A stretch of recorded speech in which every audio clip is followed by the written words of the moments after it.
Hello twelfth class, welcome back on my channel. Twelfth students, मैं आपके सामने फिर हाजिर हूँ इकोनॉमिक्स की एक और नई वीडियो के साथ। जैसा कि आपको पता है, इकोनॉमिक्स में अभी तक हम 3 चैप्टर्स को कंप्लीट कर चुके हैं।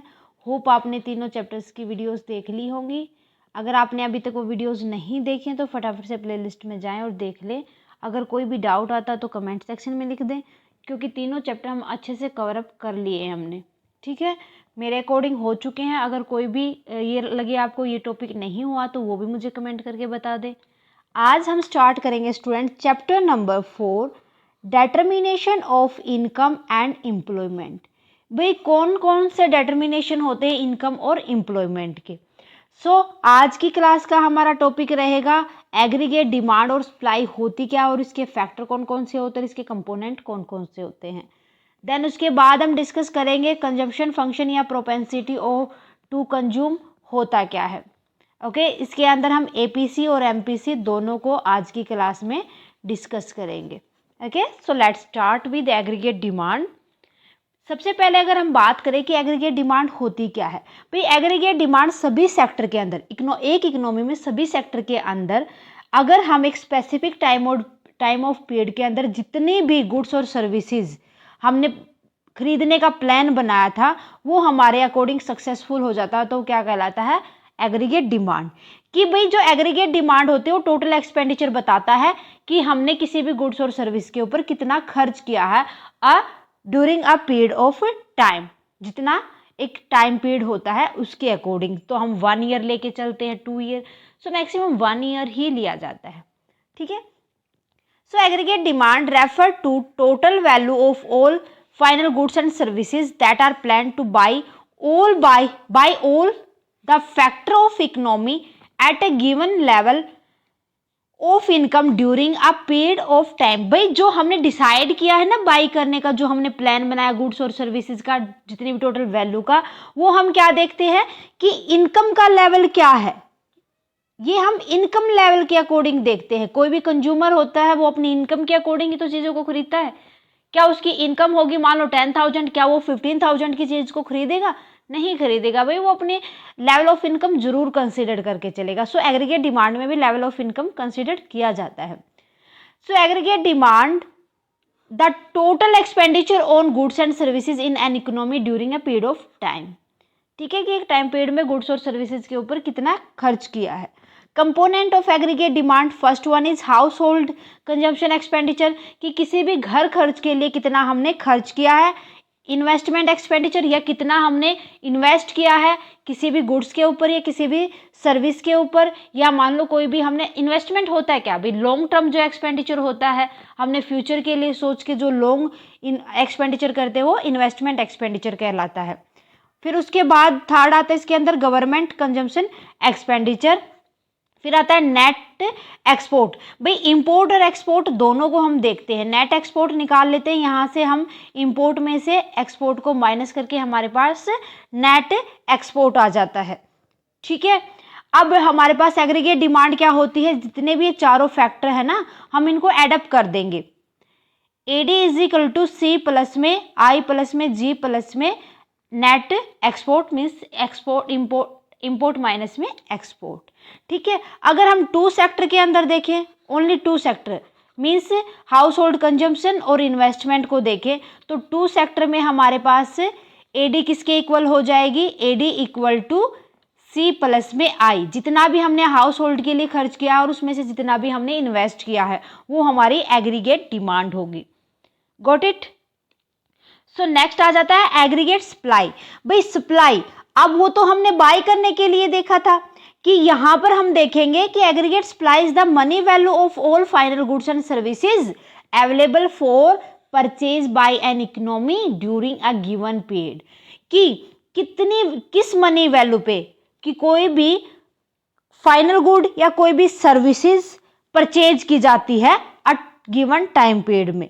It is the flow of goods and services in the economy. ये क्या होता है, गुड्स और सर्विसेज का फ्लो होता है। मींस सप्लाई का मतलब क्या होता है कि किसी भी कंज्यूमर तक पहुंचाना, है ना। कोई भी कंज्यूमर इसको कब वो क्या करेगा, ये अब प्रोडक्शन के प्रोड्यूसर के लेवल पर होती है बात। किसके हिसाब से देखते हैं? प्रोड्यूसर के हिसाब से बात की जाती है।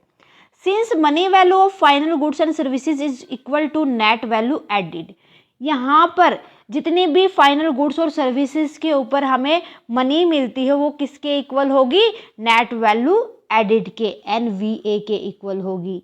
So aggregate supply is nothing but the national income, की जो एग्रीगेट सप्लाई क्या होती है? ज़्यादा कुछ नहीं होती है, तो हमारी नेशनल इनकम होती है। एग्रीगेट सप्लाई किसके इक्वल हो जाती है? C plus S। सो S के अंदर हमारा आ जाएगा कि हमने कितना, एक कंट्री ने कितना सेव किया है, S is equal to saving, और कितना तो उसने सेव किया और कितना उसने हाउस होल्ड पर कंज्यूम किया, ये सारा का सारा क्या आता है? नेशनल इनकम के अंदर आता है। So AS is equal to Y means national income. Clear है दोनों? Aggregate supply and aggregate demand. Then उसके बाद हम बात करते हैं कंजम्पशन फंक्शन की, जो हमें क्या बताता है कि हमने कितना कंज्यूम किया है और हमारी उसकी इनकम कितनी थी, मीन्स हम अपनी इनकम के अकॉर्डिंग कितना खर्च कर देते हैं। सो ये किसके इक्वल होता है? C is equal to function of income, कि हमारी टोटल इनकम कितनी है। यहाँ पर C क्या हो जाता है? कंजम्पशन, Y क्या हो जाता है? इनकम, और F क्या होता है? फंक्शनल रिलेशनशिप, कि हमारी इनकम कितनी थी और उसमें से हमने कितना खर्च कर दिया। So equation of consumption equal to क्या हो जाएगी? C। ये होती है हमारी C डैश जो हो जाती है, ये हमारी ऑटोनोमस कंजम्पशन होती है, कि मान लो हमने लगभग कितना, हम अपनी जो हमारा ऑटोनोमस का मतलब यही होता है कि इतना कंज्यूम करना तो हमारा जरूरी होता है भाई, इसके बगैर तो हमारा काम चलेगा ही नहीं, जैसे रोटी कपड़ा मकान के ऊपर जो होता है। ठीक है, तो यहाँ पर हमारा C किसके, कंजम्पशन किसके इक्वल आ जाएगा? Total consumption is equal to autonomous consumption plus में MPC marginal propensity to consume multiply income. ये हम नेक्स्ट पढ़ेंगे कि मार्जिनल प्रोपेंसिटी टू कंज्यूम होता क्या है। सो जितनी भी मार्जिनल प्रोपेंसिटी टू कंज्यूम होता है उसकी मल्टीप्लाई हम जितनी हमारी इनकम है उसके साथ कर देंगे, और फिर उसके अंदर हम ऐड कर देंगे ऑटोनोमस कंजम्पशन। सो हमारा निकल आएगा टोटल कंजम्पशन हमने कितना किया है। देखो इसके बाद हम बात करते हैं C क्या होता है कि जितना ऑटोनोमस, कि हमारे जो रोटी कपड़ा मकान के ऊपर जो भी हम खर्च करते हैं वो कभी भी चेंज नहीं हो सकता, तो इसका जो हमारे इनकम में चेंज आता है उसके ऊपर कोई भी फर्क नहीं पड़ेगा। ये हमारा मिनिमम लेवल ऑफ कंजम्पशन होता है कि हमें ये तो खरीदना ही पड़ता है, अगर हमें जीना है तो चाहे हमारी इनकम जीरो ही क्यों ना हो। ठीक है, so consumption expenditure at zero level of income is called autonomous consumption, कि हमारे कुछ भी इनकम ना होने की वजह से जो भी हम खर्च करते हैं वो हमारा ऑटोनोमस कंजम्पशन कहलाता है। ठीक है, it is income in elastic, की इनकम का इसके ऊपर कोई फर्क नहीं पड़ता, ये तो हमें करना ही पड़ेगा भाई, आटा भी लेके आना पड़ेगा, हमें नमक भी लेके आना पड़ेगा, शुगर भी लेके आनी पड़ेगी। ओके, सो इंड्यूस्ड कंजम्पशन की अगर बात की जाए, it is the expenditure which is affected by income. Induced consumption, income अगर इंक्रीज होगी तो हम इस कंजम्पशन को बढ़ा देंगे, इनकम अगर हमारी कम होगी तो इस कंजम्पशन को हम कम कर लेंगे, है ना। So it is indicate bye MPC multiply Y। हम इसको किस तरीके से इंडिकेट करते हैं कि जितना भी हमारी मार्जिनल प्रोपेंसिटी टू कंज्यूम होती है, कि अगर हमारी इनकम बढ़ती है तो उसके ऊपर हम अपने कंजम्पशन को इंक्रीज करते हैं, इनकम कम होती है तो उसके हम प्रोपोर्शनेट अपनी कंजम्पशन को कम कर लेते हैं, उसके साथ हम इनकम की मल्टीप्लाई कर देंगे। Okay, so induced consumption is the proportion of consumption that varies with disposal income. किसके ऊपर वेरी करके चलता है? ये डिपेंड होता है डिस्पोजल इनकम के ऊपर।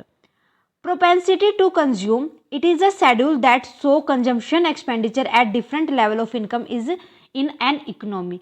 क्या दिखा के चलता है प्रोपेंसिटी टू कंज्यूम? एक शेड्यूल होता है जो ये दिखाता है कि हमने कितना कंजम्पशन किया है, कितना खर्च किया है कंजम्पशन पे, अगर हमारी इनकम इंक्रीज या डिक्रीज होती है तो। कि हम मान लो अगर किसी की इनकम ज़्यादा है तो ज़्यादा कंजम्पशन करेगा, अगर किसी की इनकम कम है तो कम कंजम्पशन करेगा। सो प्रोपेंसिटी टू कंज्यूम यही बताता है अगर इनकम के अंदर चेंज होता है तो उस वजह से कंजम्पशन के ऊपर क्या क्या चेंजेस आते हैं। Is that clear? So next हम पढ़ लेते हैं अब consumption functions means propensity to consume के बारे में। अब ये टू टाइप की होती है भाई। First one is average propensity to consume और next one is marginal propensity to consume. अगर हम एवरेज प्रोपेंसिटी टू कंज्यूम की बात करें तो ये क्या होती है, एक रेशियो होती है कि हमने टोटल कंजम्पशन कितना था, अगर उसको हम डिवाइड कर दें अपनी टोटल इनकम के साथ, कि भाई हमने कैसे निकालेंगे एवरेज, कि जो टोटल कंजम्पशन किया है उसको हम डिवाइड कर देंगे जितनी हमारी टोटल इनकम थी उसके साथ, तो एवरेज निकलाएगा। Okay, it refer to the ratio between total consumption C and total income Y at the given level income in the economy, means APC is equal to consumption Y में income C by Y। Okay, important point इसके अंदर क्या होती है कि APC is more then 1, कि always जो APC होगी ऑलवेज भी मोर देन 1 से ज्यादा होगी। That mean as a long as consumption is more than national income before the break even point, कि जो हमारा ब्रेक इवन पॉइंट होता है उसके ऊपर हमारी जो नेशनल इनकम से कंजम्पशन ज्यादा ही होता है always. Is that clear? APC is equal to 1 means ये कभी ब्रेक इवन पॉइंट के ऊपर भी आ सकता है, मीन्स जो हमारा कंजम्पशन होगा वो नेशनल इनकम के इक्वल भी आ जाएगा, हो सकती है, पॉसिबिलिटी है ना। ओके, सो APC क्या होगी, मोर देन 1 भी होगी और इक्वल टू 1 भी होगी। APC is less than 1, less than 1 कैसे होंगे, अगर कई बार क्या होता है कि जो हमारा कंजम्पशन होगा वो नेशनल इनकम से कम भी आ सकता है ना, तो ये ब्रेक इवन पॉइंट के बिहाइंड भी बन सकता है, पीछे साइड भी बन सकता है। ओके, फिर उसके बाद बात करते हैं APC falls with increase in income. क्या होता है, टोटल कंजम्पशन बाय में इनकम, अगर इनकम के अंदर इंक्रीज आ जाएगा तो कंजम्पशन तो अपने आप ही, APC तो अपने आप ही कम होता जाएगा। भाई अगर इसको ज्यादा से डिवाइड करेंगे तो कंजम्पशन भी तो कम आएगा अब हमारा, तो APC क्या करता जाएगा, जिस तरीके से इंक्रीमेंट होगा हमारी इनकम के अंदर और जो APC है वो फॉल डाउन आ जाएगा। APC can never be zero, APC कभी भी जीरो नहीं हो सकता, because even at zero level of national income there is autonomous consumption. जब हमारी इनकम क्या होती है, जीरो होती है नेशनल इनकम, तो उस कंडीशन में हमारा कंजम्पशन क्या होता है, ऑटोनोमस होता है। ये तो अभी हमने पढ़ा था। ओके, कि हमें जो रूटीन की चीजें होती है, डेली बेसिस की चीजें होती है, वो तो हमें खरीदनी ही पड़ती हैं। Is that clear? सो ये था हमारा एवरेज प्रोपेंसिटी टू कंज्यूम। अब हम बात कर लेते हैं marginal propensity to consume, means अगर हमारी इनकम के अंदर इंक्रीमेंट होता है तो उससे हमारे जो टोटल जो प्रोपेंसिटी होती है, कंजम्पशन पावर होती है, उसके ऊपर क्या इफेक्ट पड़ता है वो देखते हैं। Marginal propensity to consume refer to the ratio of change in consumption expenditure to change in income, कि जो MPC होता है वो रेशियो होता है जितना हमारे कंजम्पशन एक्सपेंडिचर के अंदर चेंजेज आया है और किसके प्रोपोर्शन में, जितने हमारे इनकम के अंदर चेंज आया है। Means MPC is equal to change in consumption divide by में चेंज इन इनकम, की जितनी भी हमारे इनकम के अंदर चेंज हुआ उसको जितना हमारे कंजम्पशन के अंदर हमने चेंज किया है, किसके प्रोपोर्शन में, इनकम के प्रोपोर्शन में। ठीक है, सो कुछ इंपॉर्टेंट पॉइंट हम इसके पढ़ लेते हैं। Value of MPC varies between 0 to 1, कि जो MPC की वैल्यू है वो हमारी किसके बीच में लाई करके चलेगी, 0 to 1 के बीच में। If the entire additional income is consume then change in consumption equal to change in income, कि जो हमारी एडिशनल इनकम के अंदर चेंज आएगा ना वो हो सकता है किसके इक्वल आ जाए, कि हमने उतना ही तो कंजम्पशन के अंदर चेंज किया है और उतना ही हमने इनकम के अंदर, तो वो तो इक्वल टू M1 आ जाएगा। हाउएवर क्या हो जाएगा हमारे पास से, MPC is equal to 1। However if entire additional income is saved, अगर हमने क्या किया कि हमने हमारे पास जो इनकम के अंदर चेंज किया ना, भाई हम खर्च नहीं करेंगे, हम तो इस पैसे को बचाएंगे, तो जो हमने उस पैसे को बचाया तो कंजम्पशन कितना किया, हमने तो 0 कर लिया, कंज्यूम तो कुछ किया ही नहीं, हमने तो सेविंग के अंदर डाल दिया ना उस पैसे को, बढ़ी हुई इनकम को। दैट मीन यहां पर MPC किसके इक्वल आ जाएगा, 0 के। Okay, MPC is the slope of consumption curve and remain constant throughout in the short run, कि जो कंजम्पशन करो होता है ना वो स्लोप डाउन होता है, मतलब झुका हुआ होता है, इस तरीके से झुक जाता है। ठीक है, and remain constant through the short run. But short run में क्या रहता है, वो कांस्टेंट ही रहता है, उसके अंदर कोई भी चेंज नहीं आएगा। Value of APC is more then value of MPC, कि जो एपीसी की वैल्यू हो किससे ज़्यादा रहेगी, एमपीसी से ज़्यादा रहेगी, मोर देन एमपीसी। क्लियर है। ये कुछ इंपॉर्टेंट फैक्ट होते हैं जो आपके 1 मार्क के लिए इंपॉर्टेंट बन के चलते हैं। तो हमें ऐसी चीज़ों को बहुत ही ज़्यादा याद रखने की नीड होती है, हमें फिट कर लेना चाहिए दिमाग के अंदर। क्वेश्चन बनाओगे ना तब अपनी तरफ से, तब भी आपकी हेल्प करते हैं। ओके, सो स्टूडेंट, ये था हमारा एपीसी और एमपीसी मीन्स कंजम्पशन फंक्शन क्या होता है। होप आपको अच्छे से समझ आ गया होगा। नेक्स्ट क्लास के अंदर प्रोपेंसिटी टू सेव हम याद कर लेंगे।